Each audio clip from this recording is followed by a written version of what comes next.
Autour d'Ella, il y a beaucoup de parrains qui se mobilisent. Ils sont issus du monde du spectacle, du monde du sport, du monde de la télévision. Voici un petit clip pour les présenter. Les leucodystrophies sont des maladies génétiques de l'enfant qui le paralysent peu à peu. Comme toutes les maladies génétiques, elles sont très difficiles à battre. Mais pas imbattables.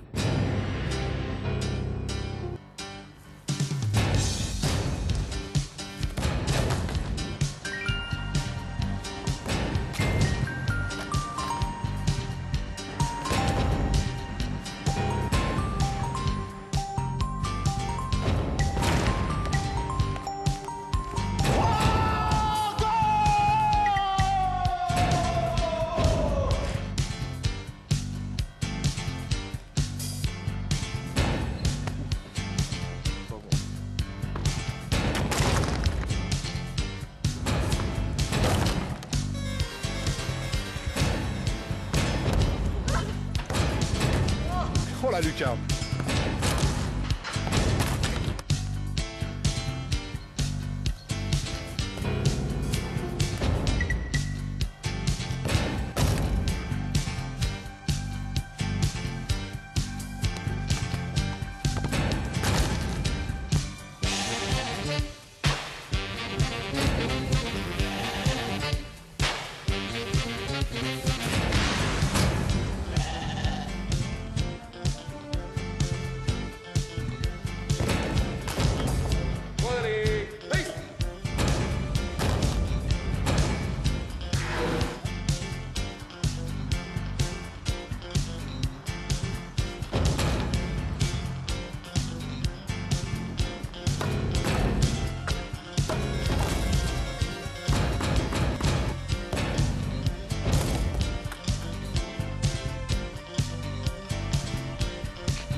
Et la Belin finit par rentrer. Je vois Florent rigoler. Évidemment, on va remercier tous ces artistes qui ont essayé de copier Zizou, qui avait tourné au Stade de France avec un grand réalisateur à l'époque, Roman Polanski. On a vu beaucoup d'artistes, beaucoup de sportifs mobilisés, Guy, dans ce clip. Il y en a d'autres qui sont dans la salle. Je crois que tu voulais dire un mot. Bah oui, bah simplement pour dire qu'ils ne sont pas tous effectivement dans le clip. Bon, ce clip, c'est une idée géniale de Christian Jean-Pierre, de son ami Philippe Scanf qui a réalisé toutes ces images. Ils se sont débrouillés avec des bouts de ficelle, hein, parce que on n'a pas alloué de budget pour ça, mais le résultat, je trouve qu'il est assez sympa. Oui, bah, pas oublier bien sûr tous ceux qui sont les parrains et marraines qui sont dans la salle, qui ont bien autant de valeur que ceux qu'on a vus à l'écran, parce qu'on les sollicite tout au long de l'année et qui répondent présents. Donc je tenais à les remercier. Je ne peux pas les citer tous parce qu'ils sont très nombreux, mais en tout cas merci d'être là aujourd'hui et de continuer à être là demain avec nous. Alors on va accueillir évidemment à ce micro maintenant. Merci Guy. On va accueillir un pied d'or, une voix d'or, 2 cœurs d'or, Florent Pagny, Zinedine Zidane.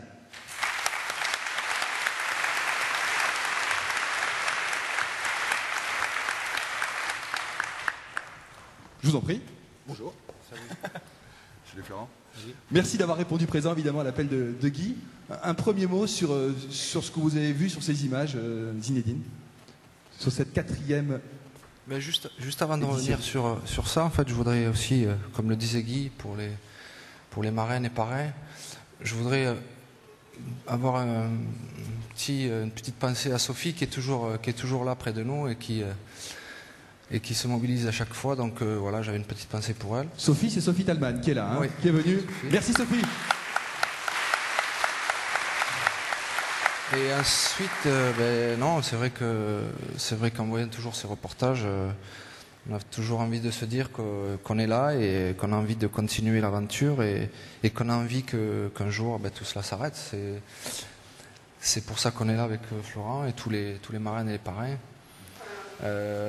Moi je suis là depuis maintenant 8 ans, donc c'est vrai qu'il y a du mieux, il y a des choses qui se réalisent, il y a des choses qui se font, qui se créent. grâce à tous ces jeunes aussi, tous ces jeunes qui se mobilisent toute l'année. Donc moi, ce que je voudrais dire, c'est remercier tout le monde, tous les gens qui se mobilisent pour Ella, parce que c'est vrai que toutes ces familles en ont besoin. Et c'est quelque chose d'important de poursuivre. Zinedine, on sait que vous êtes très pris en ce moment du côté du Real Madrid, mais vous êtes toujours autant et aussi attaché à Ella. Dès que Guy a besoin de vous, non, hop, mais en même temps, je suis pas tellement pris, enfin pas plus que ça, hein, puisque j'ai pas encore commencé. Mais bientôt, sans doute. Mais bientôt, sans doute. Mais oui, je suis attaché à Ella, je suis attaché à Guy, surtout Guy Alba, qui était venu me voir et qui avait eu un discours assez clair et qui m'avait convaincu de ce que je pouvais faire auprès d'Ella. Et je pense que si je suis là aujourd'hui, c'est surtout en partie grâce à lui. Et depuis, il y a eu plein de choses qui se sont faites, qui ont été faites. Et moi, je suis content de voir comment les choses évoluent. Maintenant, tant qu'il y aura la maladie, on n'est pas, de toute façon, on sera jamais satisfait. Quand le jour où on n'aura plus besoin de nous, ça sera bon signe. Ça sera une bonne chose. Voilà. Florent, le combat continue plus que jamais. Eh oui, le combat continue plus que jamais. C'est vrai qu'on voit ces images, et on ressent toujours la même douleur, la même détresse, le même drame. Et on se dit qu'il faut qu'on se mobilise, il faut qu'on fasse des choses, il faut qu'on se rende utile. Alors c'est vrai que nous, on attire un peu l'attention, il faut que cette attention, on la détourne justement toujours pour aider à la recherche, pour aider à récupérer des fonds, pour aider les familles. Et c'est vrai aussi que quand je vous vois tous aujourd'hui, quand on est rentré tout à l'heure, vous nous avez applaudi, mais en fait, c'est plutôt à nous de vous applaudir parce que franchement, de vous mobiliser comme vous mobilisez, faire ce que vous faites, apporter ce que vous apportez, c'est formidable. Et il n'y a que les mômes qui sauveront la planète, et il n'y a que les mômes qui trouveront les solutions pour permettre à Ella un jour de disparaître, je l'espère. Bravo à vous.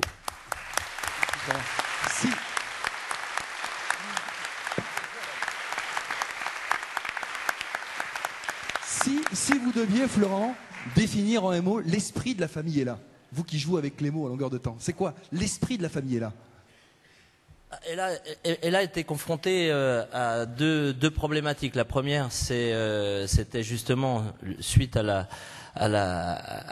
au côté orphelin de la maladie, qui soudain n'avait aucun intérêt ni pour la recherche publique ni pour la recherche privée, et finalement on expliquait aux parents que leurs enfants étaient condamnés et qu'en plus il n'y avait rien pour les accompagner, ni les enfants ni la famille. Donc l'esprit d'Ella, c'est d'être toujours présent, de faire en sorte que les familles soient pas abandonnées, qu'elles sachent ce qui se passe, et malgré ce qui se passe, qu'elles soient toujours présentes et qu'elles apportent, et qu'on leur apporte ce qu'on peut leur apporter, et puis d'être derrière avec justement les recherches de dons pour pouvoir développer cette recherche médicale qui, elle, coûte beaucoup d'argent, prend beaucoup de temps. Aujourd'hui, on réussit à devenir international, tant mieux, c'est-à-dire que de plus en plus les chercheurs du monde entier se mobilisent, mais c'est vrai qu'ils se mobilisent beaucoup parce qu'on leur donne les moyens de se mobiliser, et que d'un seul coup, il faut toujours alimenter du carburant dans cette machine pour qu'elle avance et qu'elle aille plus loin pour un jour trouver cette solution. Alors, on commence à trouver des solutions, mais c'est compliqué, c'est cher, il faut arriver à réduire les coûts, il faut vraiment... Il ne faut pas lâcher le morceau. Donc l'esprit d'Ella, c'est de ne pas lâcher le morceau. C'est accrocher et pas lâcher jusqu'à ce qu'on solutionne cette histoire-là.